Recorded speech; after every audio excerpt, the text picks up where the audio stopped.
Hello, it's time for another Wealth Insight video looking inside the mind of the wealthy. Today we're examining excuses and how they can help or hinder your personal finances.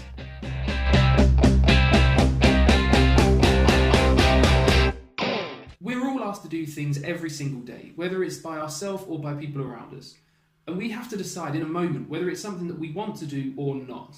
And when we decide that we don't want to do something, we feel the need to excuse ourselves, and we provide an excuse as to why we can't do it to justify that decision. Now, quite often when I'm speaking to people about their personal finances, I find that I'm able to give them at least one solution to their problems, whether it's something as simple as reducing their expenses or finding a job closer to home, maybe starting a second business or a part-time job around the hours that they currently work.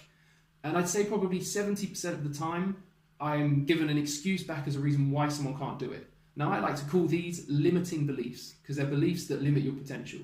Some of the sort of excuses that I get are, what if I can't find a better job?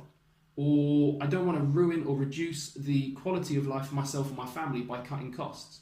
And if I took on a second business or started another job, I'd have no time to see my friends and family. The problem is, the second we accept that excuse, we're off the hook. However good or useful that suggestion was, we've provided a valid reason for not being able to do it, even if it's only valid in our own head. And when it comes to getting out of debt or getting invested, we need to step outside of our comfort zone and do things we're not comfortable doing in order to have success and move forward.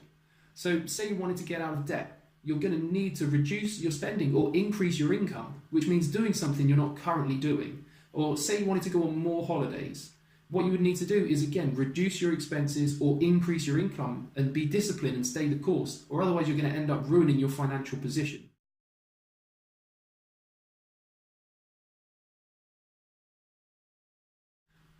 One of my favourite sayings is, in order to have more, we must first become more.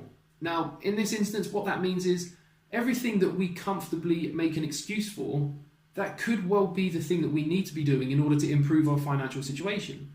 And anything that we've been doing to this point that has got us to the position where we're in debt or have no savings or aren't invested in our future, they're the sort of actions that we need to be questioning and potentially creating excuses to avoid doing in the future.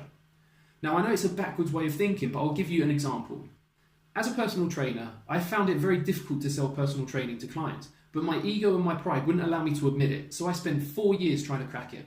The numbers could tell the story though, because my best year was in 2015 when I made only £9,000 from personal training. It wasn't until 2016 when I had debts mounting by hundreds of pounds a month that I realised what I was doing didn't work and I needed to try a new approach. Eventually, I came to the conclusion that giving up self-employment for a job was the best solution for me because I'd lost all of my money, I'd lost all of my discipline and my debt was spiralling out of control.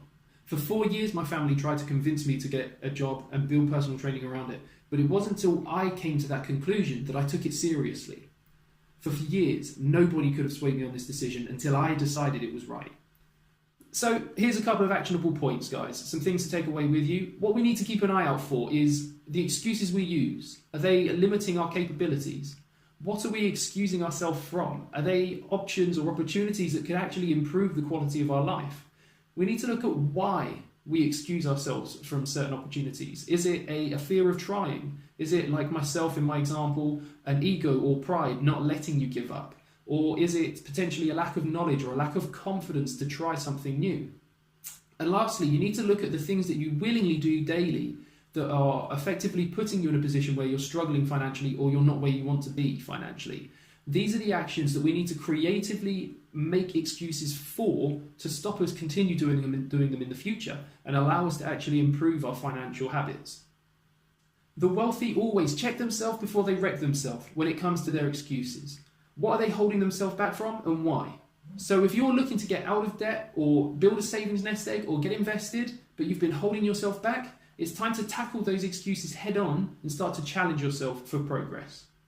Of course, any decisions you make need to have your families and your personal future in mind. So understand the risks of any decisions you're making and try and get a professional opinion where possible. So that's a wrap for today, guys. I hope that there's been something in this video that you found useful or something that you can take away and start using going forward. The next video coming up is going to be the Wages to Wealth video using our cash flow statements to take the next step towards our goals. I'm really excited about this one because we're starting to make progress on this journey and start to put numbers to the paper. I look forward to seeing you then. All the best.